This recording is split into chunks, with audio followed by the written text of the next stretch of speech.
Shirin Behzadi is a survivor of regime change in Iran before finding her way to the United States.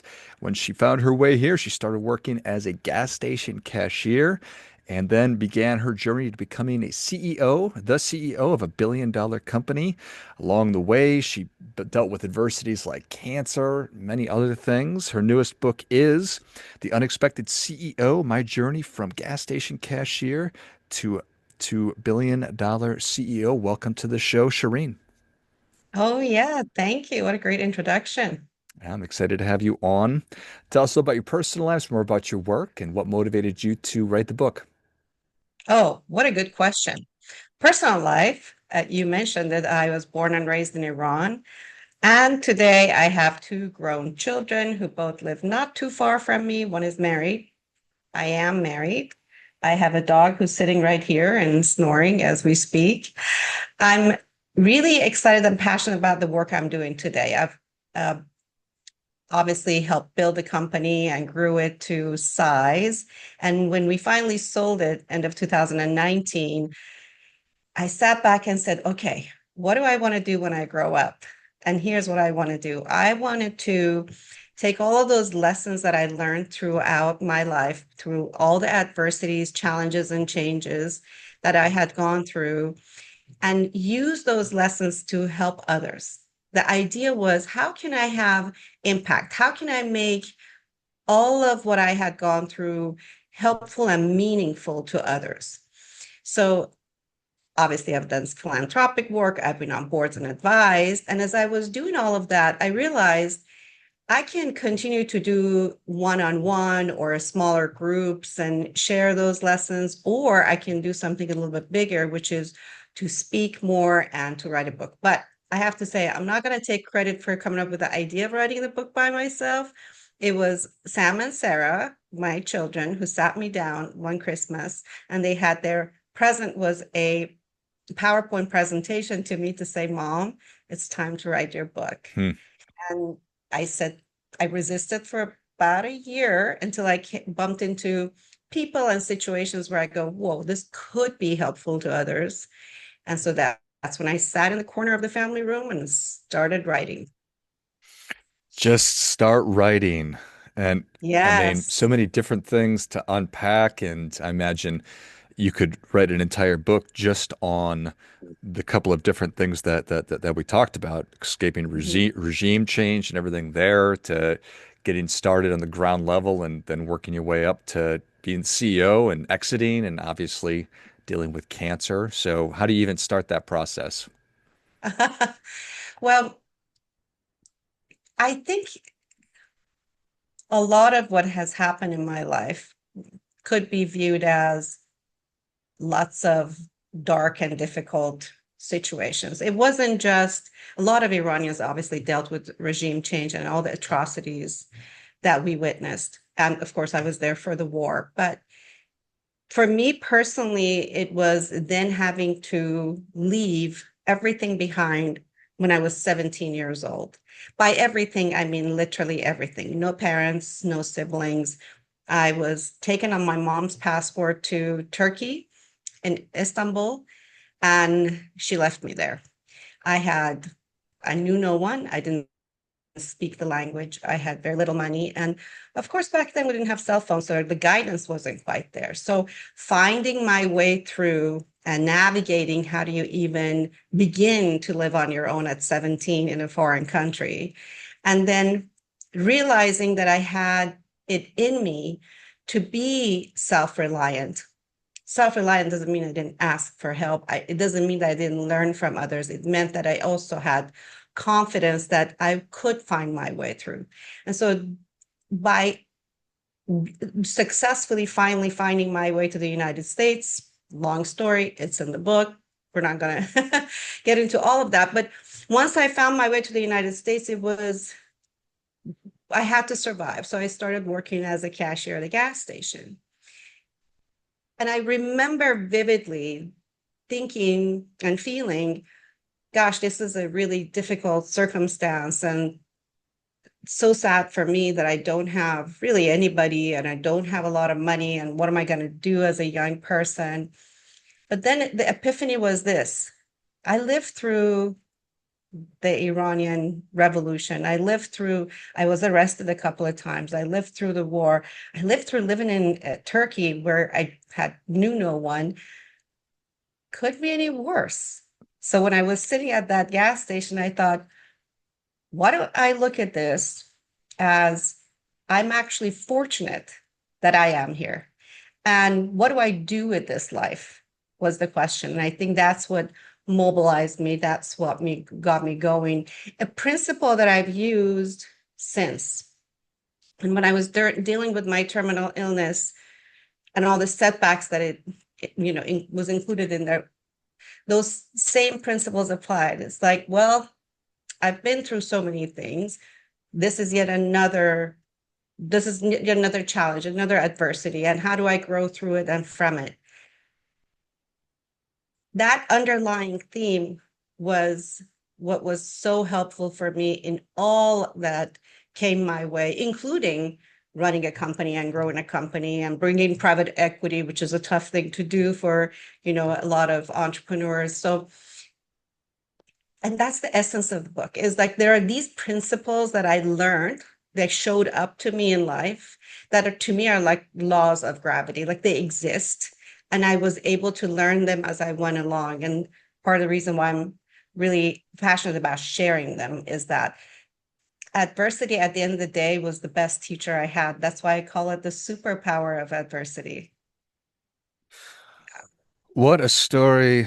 My goodness. I mean, yeah, I think I got a kick out of the idea that your dog is just comfortably sleeping right there, and how fortunate for the dog to not have a care in the world. And I'm sure that your Right. kids have gone through a Mhm. lot of adversity on their own, but it must be interesting for you to look at their lives and how different, obviously, it was from your life, and you sharing the reality that there were a lot of people that went through the regime change and the war, but I mean, I'm always amazed how people can come out from such an incredible experience and come out the other end, and here we are having Right. a conversation on a podcast.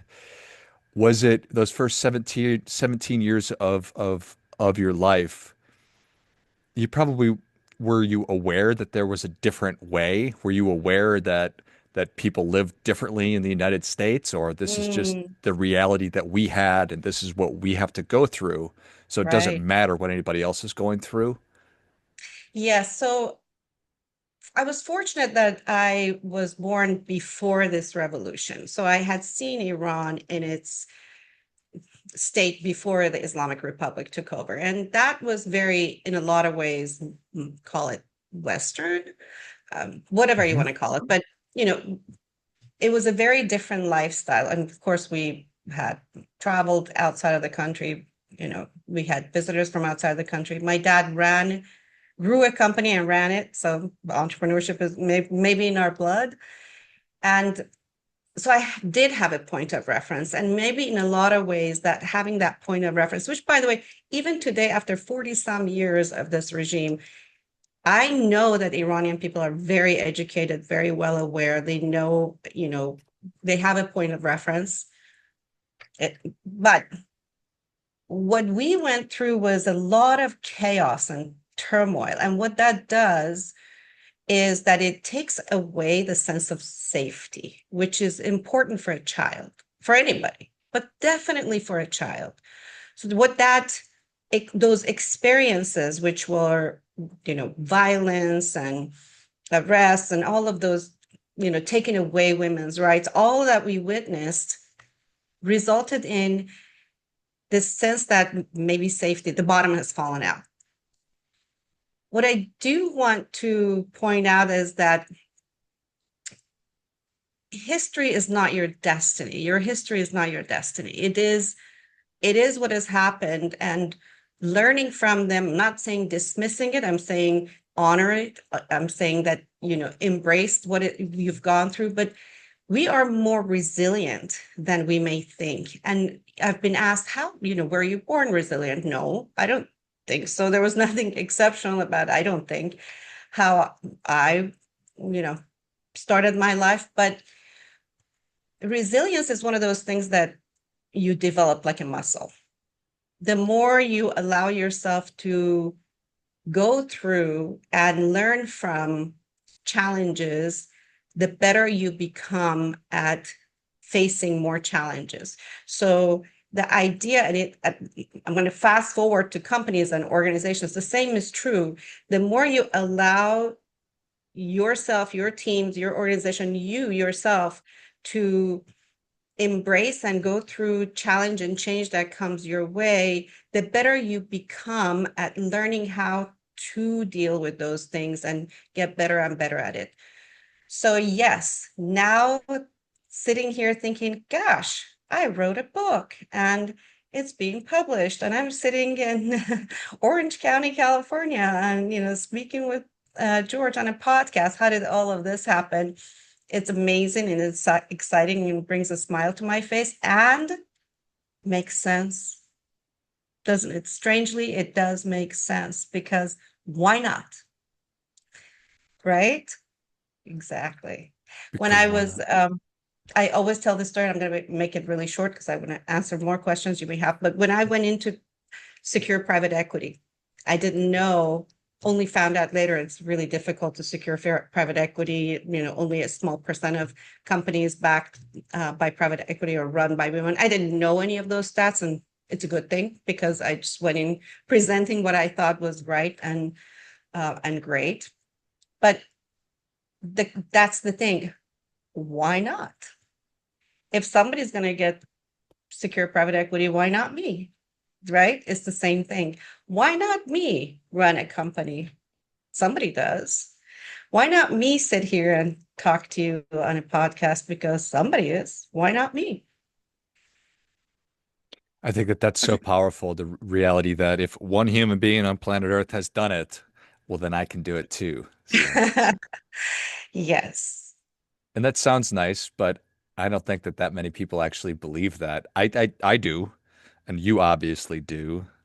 I really want to circle back to this idea, to the reality that you're without a sense of safety for up until can you remember like when you actually felt safe? You're here in the I'm United still States. working on it. I'm just kidding. I'm not even kidding. Um, I think when I was in Iran, and like I said, I was arrested a couple of times. I don't know if I was aware. I didn't have the language to say I don't feel safe Hmm. because, frankly, I think a lot of people didn't feel safe, and certainly I didn't. And definitely when I was in Istanbul, all by myself in areas of Istanbul that not a lot of people, especially young girls, should live. I am sure I wasn't safe, but again, I didn't, one, have the language, nor did I have the focus and uh, energy to even think about that because I was surviving. So a lot of those years were more about, I know, but I'm going to survive. I know in the back of my mind, I know this is not super safe, but I'm going to have to survive. And it's the same was true when I was working. The gas station that I worked at in the United States was a bulletproof gas station. It wasn't in the greatest area. Didn't have the best shifts. I'm sure I felt the same there too. It definitely took, in the way of physical safety, of course, it came about faster because I ended up moving up. I ended up going to college, finishing it at, and so on. And of course, I ended up in better places in life. And in the way of physical safety, definitely felt safer. But the remnants of the bottom could fall out was probably in my psyche for a long, long time. How would it not be? How would it not be, How right? is it not still there? So I think one of the things I talked about is that fear is an interesting emotion. We always, not always, oftentimes we consider it as a negative, but listen, fear's my friend. It's been here and it comes and goes, and that's okay. You ask the question of not a lot of people believe.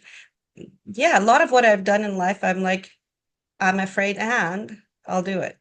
Hmm. Feel the Yeah. fear, do it anyway. Do it anyway. Yes. Mhm. I human change is really difficult. It's hard for us to change when we're Yes. in the rhythm of doing something. It's tough. And so how can I manufacture that? You've you've been had all this thrust upon you from regime change. You didn't choose that to having to go to Turkey and then coming to the United States and then cancer. Obviously, you didn't choose any of these things.